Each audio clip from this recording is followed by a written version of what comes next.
Hello and welcome to Gardening at 58 North. So in this video I'd like to give you guys an update on my Frangipani here and my Madagascar Jasmine. So what's been happening with this plant in the last few years is the jasmine has started to take over. It's getting a little bit too big now. What I really need to do is take the jasmine out and give it its own pot, because what's going to happen is it's going to start out competing the Frangipani.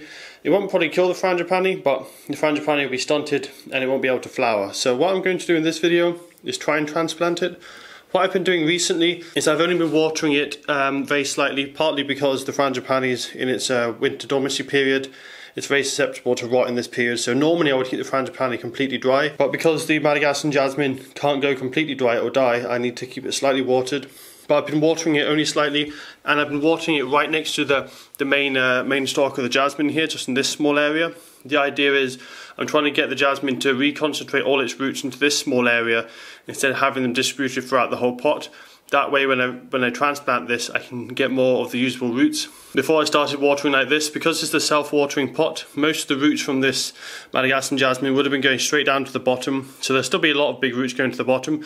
But I'm hoping over this last few months, over the winter, with watering it just near the surface, little and often, it's hopefully rooted some new roots near the surface, which should make it a little bit easier to transplant. So it will be quite tricky. I'm not sure if this is going to survive. It's a very big Madagascar Jasmine to be transplanting out of a pot that's so intermingled with the Frangipani roots, so I don't know how much root I'll get out. It's going to be a bit of a challenge, but I'll see how I get on.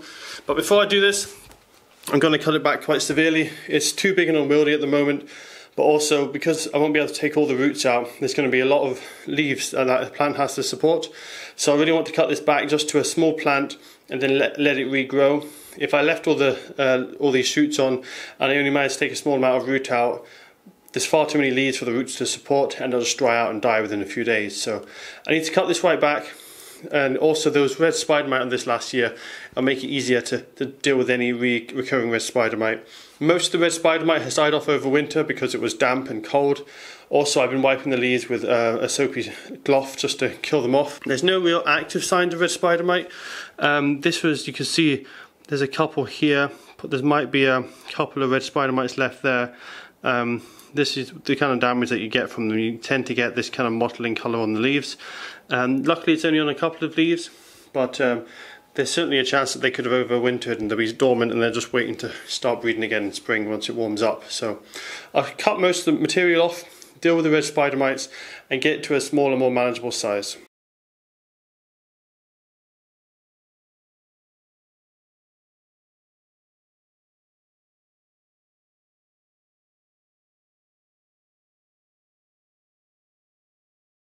So that's the jasmine now cut back to a more manageable size.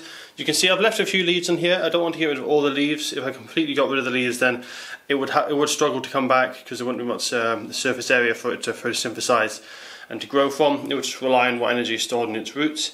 Now I have cut this plant back before to absolutely no leaves, and it came back okay. So it might come back, but just give it a better head start. I want to leave some leaves on it. So these are the ones I've left in the lower section of the stem. So now comes the difficult part of trying to dig it out. So I'm going to try my best. I'm going to use the trowel and just kind of cut around the edge of it, try and get as much root system as I can. As I say, it will be quite difficult because this has been in here for probably about 5 years. Same with the Frangipani, so the roots are all going to be mixed together. And this Madagascar Jasmine got quite large last year, so it's quite a mature plant. There's probably going to be a lot of roots. I'll just have to cut some off, but hopefully I can get enough roots that this will survive.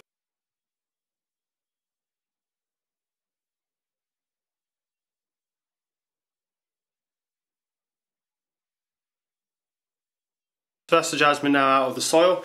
Fortunately the roots were quite close to the surface, so I think all my watering over winter certainly helped. As you can see, there was a couple of larger roots going straight down as I expected. There's a few there, but there's actually quite a lot of surface roots, which is perfect. So it looks like I have got a decent amount of the root system intact, so this should repot quite well. You can kind of see the congested central section where the original pot was, but generally there's lots of nice small feeder roots, so this should grow quite nicely.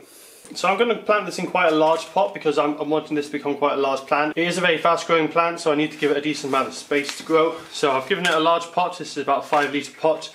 And I'm just going to pot it about the same height as it was previously.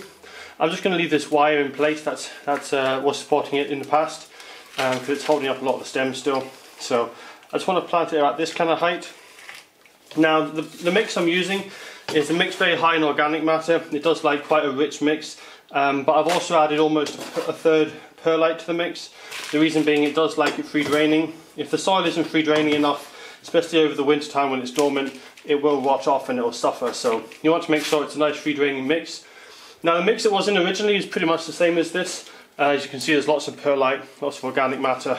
So I'm just going to situate it roughly about the same height, about there, and then fill it in with the compost.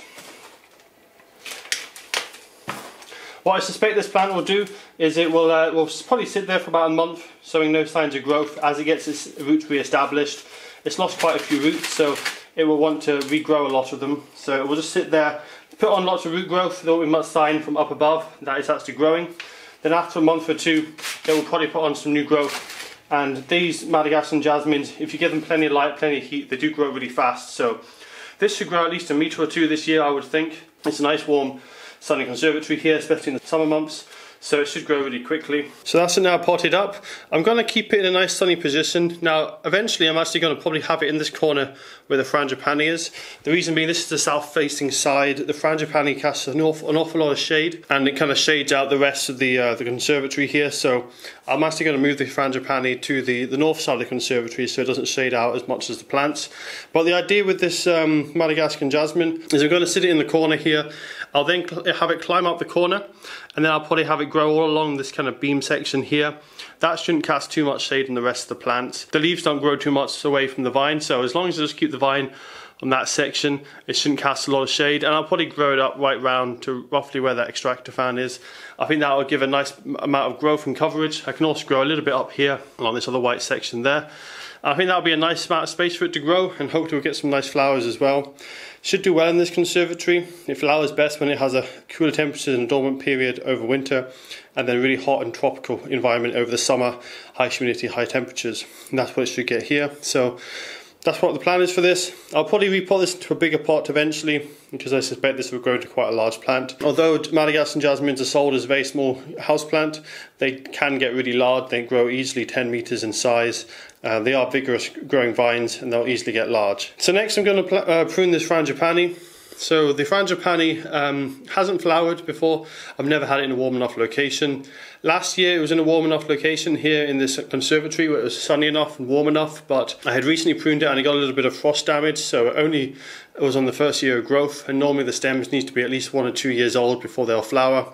And you can see roughly how much it's grown last year. It was basically, there was 5 main stems. I cut them all off, and you can see how much it's grown. It's grown about 2 foot, and most of it, some of it's maybe a bit over 2 foot in height. But there's lots of branches now, and having lots of branches with such large leaves on this plant, the problem is it will just kind of crowd itself out, and it won't look so nice. Also, when you have lots of little branches, it's less likely that any of them are going to get strong enough to be able to flower. So what I'm going to do now is prune this, but first of all, I'm going to set up some cardboard on the floor. The reason being, there's a huge amount of latex in this plant, and even though I have been keeping this quite dry, so there's not a lot of sap and water in the plant, it will still bleed like crazy. It has lots of latex sap, and even with taking the vine off earlier, you can see there's some white latex sap just starting to appear where I just accidentally damaged the stem slightly. So I'm going to go ahead and prune this now. What I'm going to be doing is I'll be removing most of the lower, smaller branches, and I'll probably just leave about 5 or 6 main stems, because I want, as I said before, have it less congested. And each stem will grow leaves that are probably about 1 foot or 2 long. So even though I'm cutting out a huge number of stems, it's still going to be quite a full plant with a nice canopy.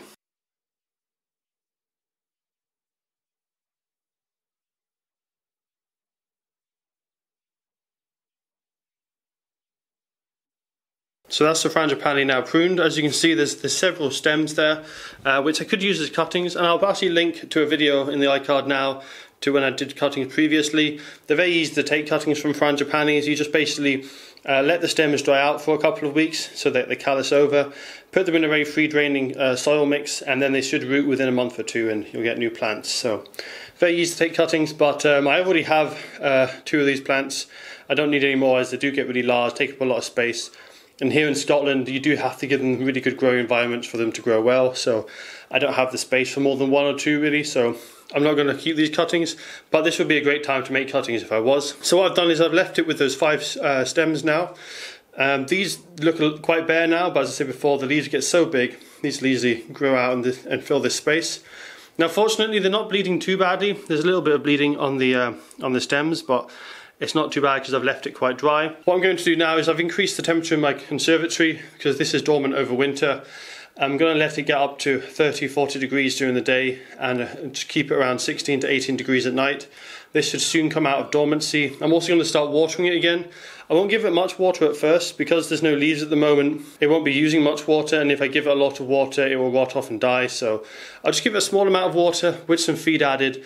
That should trigger into growth along with the warmer temperatures. And once I see some good leaf development, then I can start filling up the reservoir in the self-watering pot and keep it well watered, and it should get some really fast, rapid growth. It does grow quite quick once it gets going. It's quite a long wait for this to come out of dormancy though, at least I find here in Scotland. I find it does need quite high temperatures to spur it into growth. Although it's about the middle of March now, most years I find it's normally about June until it starts to grow.